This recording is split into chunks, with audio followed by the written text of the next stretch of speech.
Assalamualaikum warahmatullahi wabarakatuh. Di sini saya akan membacakan tentang pendekatan pengembangan moral anak usia dini dengan beranggota Zakiyah Nabilah Mutmainah dan saya sendiri Safa Kaila Nugraha, lalu Rindi Rintianti dan juga Mia Rosmia. Yang pertama, konsep pendekatan untuk pengembangan moral anak usia dini. Menurut Kamus Umum Bahasa Indonesia, karangan WJS Perwadarminta edisi 3 tahun 2007 halaman 275, pendekatan memiliki arti hal, perbuatan, usaha, mendekati atau mendekatkan. Menurut Kamus Bahasa Inggris, arti pendekatan adalah jalan untuk melakukan sesuatu. John M. Eccles 2002 halaman 35. Dari dua arti tersebut dapat dipahami bahwa pendekatan setidaknya mengandung unsur sebagai suatu kegiatan yang meliputi proses perjalanan waktu, upaya untuk mencapai sesuatu, dan dapat pula memiliki ciri sebagai sebuah jalan untuk melakukan sesuatu. Hal yang perlu diperhatikan dalam menentukan pendekatan yang tepat dalam kegiatan belajar mengajar adalah pengetahuan tentang teknik membentuk tingkah laku anak. Teknik-teknik itu meliputi teknik memahami, mengabaikan, mengalihkan perhatian, keteladanan, hadiah, perjanjian, membentuk, merubah lingkungan rumah, memuji, mengajak, menentang, menggunakan akibat yang wajar dan alamiah, sugesti, meminta peringatan atau isyarat, kerutinan dan kebiasaan, menghadapkan suatu problem, memecahkan perselisihan, menentukan batas-batas aturan, menimpakan hukum, penentuan waktu dan jumlah hukum, serta menggunakan pengendalian secara fisik. Lalu, poin yang kedua, macam-macam pendekatan dan metode untuk pengembangan moral anak usia dini. Macam-macam pendekatan untuk pengembangan moral anak usia dini menurut Dwi Siswoyo DKK tahun 2007 halaman 72 sampai 81. Yang pertama, indoktrinasi, yang kedua klarifikasi nilai, yang ketiga teladan atau contoh, dan yang keempat pembiasaan dalam perilaku.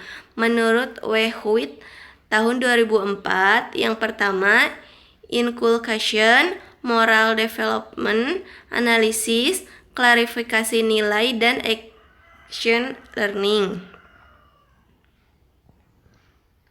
Lalu yang ketiga, macam-macam metode untuk pengembangan moral anak usia dini.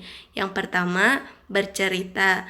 Cara memilih cerita dengan fokus moral diantaranya, pilih cerita yang mengandung nilai baik dan buruk yang jelas. Lalu, pastikan bahwa nilai baik dan buruk itu berada pada batas jangkauan kehidupan anak. Yang ketiga, hindari cerita yang memeras perasaan anak, menakut-nakuti secara fisik. Takziroatun musfiroh tahun 2005 halaman 27 sampai 28. Lalu teknik-teknik bercerita yang dapat dilakukan, di antaranya membaca langsung dari buku cerita atau dongeng, menggunakan ilustrasi dan buku, menggunakan papan flanel, menggunakan media boneka, menggunakan media audiovisual, lalu anak bermain peran atau sosiodrama. Lalu yang kedua, bernyanyi. Lagu yang baik untuk kalangan anak usia dini harus memperhatikan kriteria sebagai berikut. Yang pertama, syair atau kalimat tidak terlalu panjang, mudah dihafal oleh anak, ada misi pendidikan, sesuai dengan karakter dan dunia anak, nada yang diajarkan mudah dikuasai anak. Lalu yang ketiga, bersajak. Secara nilai moral, melalui sajak, anak akan memiliki kemampuan untuk menghargai perasaan, karya, serta keberanian untuk mengungkap sesuatu melalui sajak sederhana. Lalu yang keempat, karya wisata.